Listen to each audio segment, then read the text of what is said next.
పెద్దపల్లి జిల్లా కేంద్రంలో ఘోర అగ్ని ప్రమాదం చోటు చేసుకుంది। ఈ ప్రమాదంలో ఇల్లు పూర్తిగా కాలి బూడిదైంది। బస్టాండ్ సమీపంలోని హనుమాన్ నగర్లో దారవేణి రవి అనే వ్యక్తి ఇంట్లో అగ్ని ప్రమాదం సంభవించింది। ఉదయం ఇంట్లో దీపారాధన చేసి మేడారం జాతరకు వెళ్లిన సమయంలో ఈ ప్రమాదం సంభవించింది। ప్రమాదంపై స్థానికులు ఫోన్ చేయగా తిరిగి ఇంటికొచ్చిన రవి కుటుంబ సభ్యులు కన్నీరు మున్నీరయ్యారు। ప్రమాదంలో 2 లక్షల విలువైన బంగారం, వెండి నగదు కాలి బూడిదయ్యాయి। ఘటనా స్థలాన్ని పరిశీలించిన ఆర్ఐ నవీన్ నష్టపోయిన బాధితులకు ప్రభుత్వంచే నష్టపరిహారం అందేలా చర్యలు చేపడతామని వెల్లడించారు।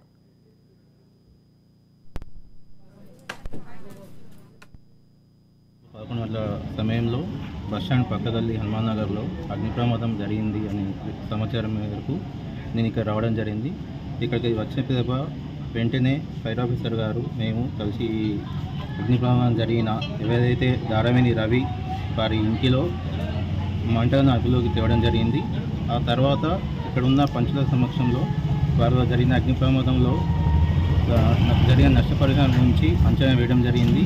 ఇట్టి అంచనాలో వారి బీరువాలో ఉన్న సుమారు ఒక 40 అప్రాక్సిమేట్లీ వరకు కంగారు ఆభరణాలు కానీ, గోల్డ్ కానీ, బీరువా కానీ, ఇతరట్ల వారి సామాను కానీ ఇటు ప్రమాదంలో నష్టం జరిగిందని తెలుసుకోవడం జరిగింది।